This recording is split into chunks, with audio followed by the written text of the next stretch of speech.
Yeah, come on in, boys and girls. I don't think you're going to like what I'm going to tell you here. This does not look good. And that's an overstatement. I'm sorry, that's an understatement.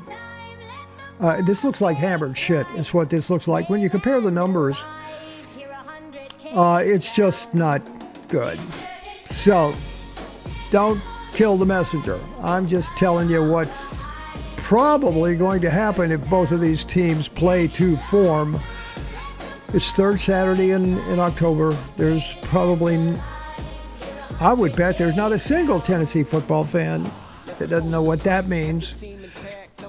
But I was reminded in doing the research on this game, Tennessee and Alabama have been playing each other almost since the invention of the automobile.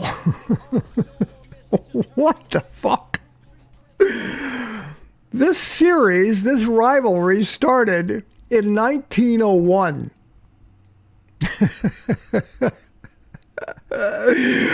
Wow. This weekend, number 12, Tennessee rolls into Alabama. Alabama is favored by 8.5 points, and I'll talk about that in a minute because that's normally I know how to analyze things, but there's something about that line that's weird to me, and I'll talk about it at the end of this broadcast. Here's the gut punch.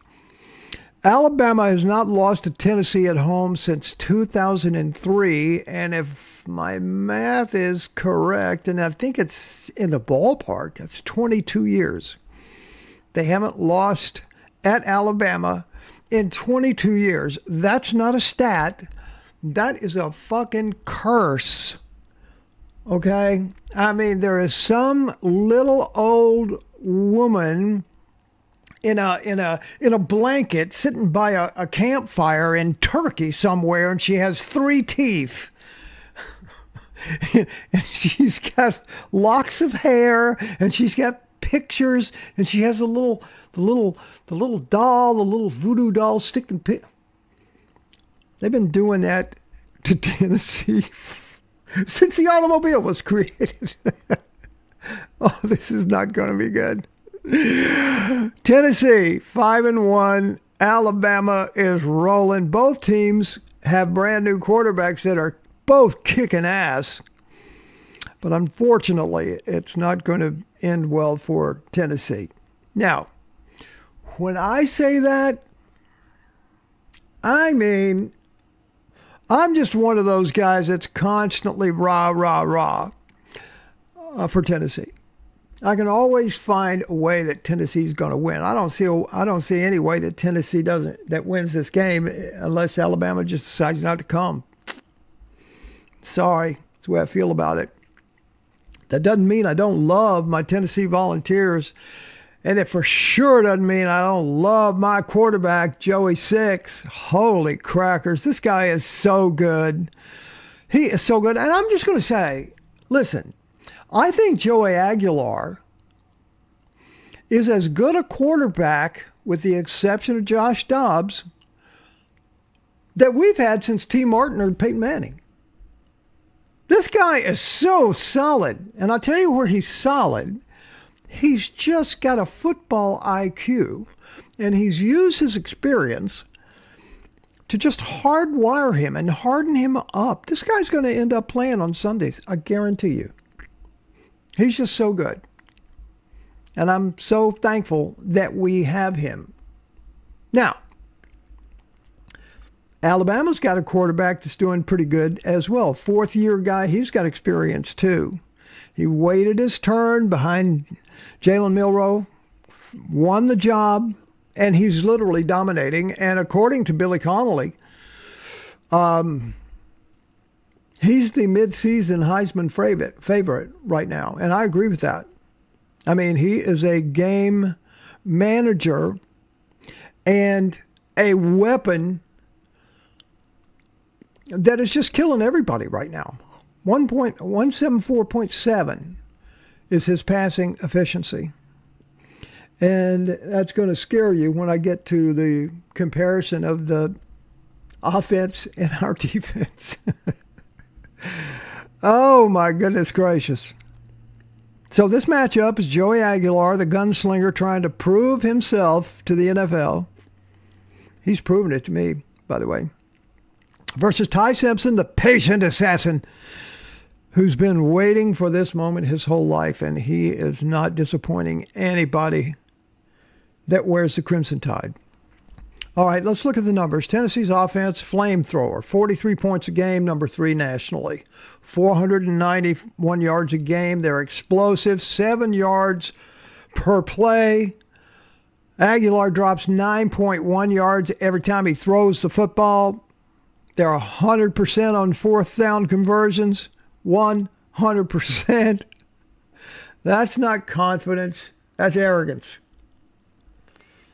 That's the Tennessee offense. Here's the problem. Their defense is softer than a Destin beach towel. Tennessee's run defense can't stop a frickin' nosebleed. Opponents are scoring 31.8 points a game on them. They're giving up 429 yards in offense. Their pass defense is a joke. 67% completion rate allowed. That's 277 yards through the air per game. That is bottom tier. That's almost worst in the country. Alabama sees that. Ty Simpson sees that. And they are licking their chops. Now, Bama's offense isn't lighting up the world. At 34 points a game, yeah. But they are efficient. But Simpson's completing 71% of his passes. They're 90%, 96% in the red zone. Here's the kicker. Alabama's defense is elite. Their offense isn't, but their defense is. Opponents are scoring 17.3 points a game. They're giving up only 136 yards a game through the air. That's number 3 nationally. This will be really fun to watch. To watch Joey Six up against that Alabama pass defense. That's going to be fun to watch. But the real difference is going to be a couple things. Number one of them is going to be turnovers. Alabama has a plus 1.7 turnover margin per game. Best in the country. They're forcing 2 takeaways a game while giving it up just 0.3 times a game. Tennessee, minus 0.6 turnover margin. They're coughing the ball up 1.6 times per game. And in a close game against Alabama at Alabama, that's going to be curtains. That's going to be the death knell. That's going to be graveyard dead right there. 3 reasons why Alabama wins. As I mentioned earlier, turnovers. Alabama's going to force mistakes. Tennessee gives them away. That's going to be one of the 3 things that's going to cause Alabama to win the game. Number 2, the time of possession. Alabama controls the clock. They keep Tennessee's offense off the field so that they can't score. And they grinds their defense down into dust. There are going to be some tired young men at the end of this game on the Tennessee defense. And number 3, the home field advantage. Tennessee hasn't beaten Alabama, as I said earlier, in 22 years in Tuscaloosa. That's a curse, like I said. Tennessee's offense is elite. Make no mistake about it. There's no question. But they can't outscore their own mistakes. That's the problem. Their defense is just not good enough to get stops when it's going to matter. And this game is going to come down to discipline. Alabama's got discipline. Tennessee doesn't. And that's aggravated by the fact that they're on the road. Let me just give it to you how it's going to happen. First quarter, Tennessee comes out swinging. Aguilar hits a couple of deep shots. They march 75 yards, 7-0 Vols. Offense looks unstoppable. We're all excited. And again, Alabama responds. Simpson's methodical, quick slants, screens, play action. He carves up the Tennessee secondary. 7-7. Second quarter, this is where Tennessee starts to bleed a little bit. Alabama's chewing the clock, converting third down. Simpson hits a 40-yard bomb. Touchdown, 14-7 Alabama. Damn it. Tennessee tries to answer, but Aguilar forces a throw into double coverage. Picked off. Alabama kicks a field goal, 17-7 at halftime. Third quarter. This is where our boys in orange die. Alabama gets the ball, grinds 8 minutes off the clock, scores 24-7. Tennessee's defense is gassed in the middle of the third quarter. Aguilar drives down, scores 24-14. Okay, there's hope. Bama responds immediately, 31-14. Fourth quarter, Aguilar trying to catch up, throws a pick six, 38-14, game over. Tennessee scores, garbage time touchdown, 38-21. Alabama runs the clock out. That is a scenario that I have come up with my good friend, Maxwell 9000. That's what it's looking like to me. It's sad, I know. But I don't think we get out of this one alive. Not only do we not get out alive, we don't get out with with any prestige or respect or nothing. Just a bus trip home. Man. I'm sorry to share that news. I want to talk about the 12.5 that this game opened up at in Vegas. Okay, let me explain to you a little bit about what I do know about this game from people that I used to associate with. And I'm talking about what's called whales. You know, Vegas has a program or a protocol or whatever that they will fly airplanes to all over the country to the people who bet a lot of money at their casinos. They'll go get them and bring them back to Vegas for the weekend, complete with an entourage. You know, they can bring family, they can be friends, and they put them all up. And these are high roller people at the blackjack table and at the baccarat table and at betting football. Okay. So here's what I learned from them. What happens is before they put the line out every week, they will take a number, and this is what I'm unsure of. I do not know how they calculate this number. It's only common sense on my part. It's an assumption on my part. I'm saying that right up front.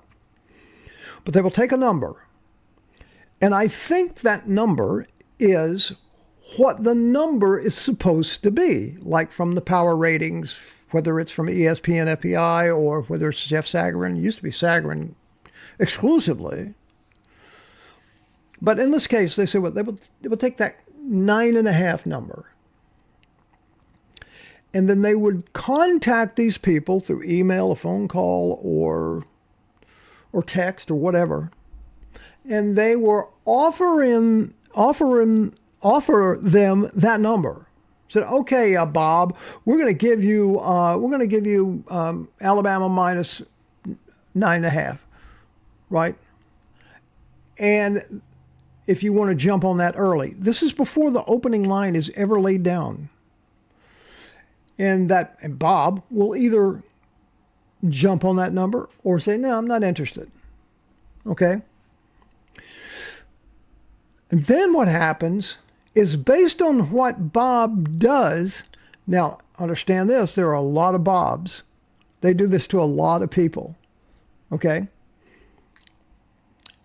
So Bob, a lot of Bobs, if this case is correct, this scenario is correct, took Alabama and 9.5 so heavily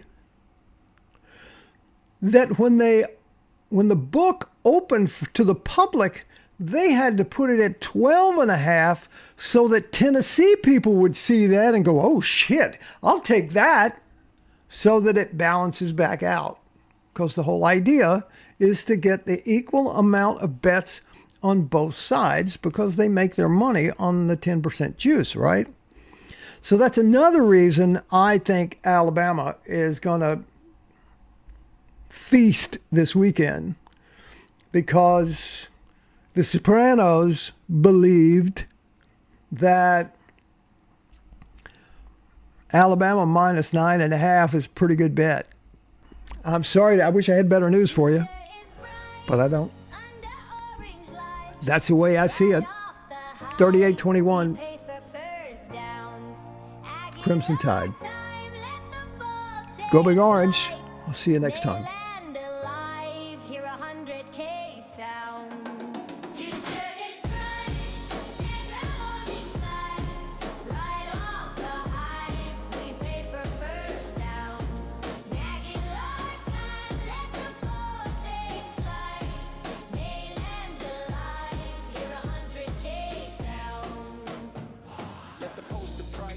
Team intact, numbers ain't the crown, production is the fact. We don't chase headlines, we chase chains move. Tempo on blaze, whole offense smooth. New room, new key, Joey reads pre-snap. Safety rolls late, drop a dime in the gap. Orange on the wave, scoreboard runs white. Future ain't promised, we make it tonight. Oh, no more miss, just turf and grit.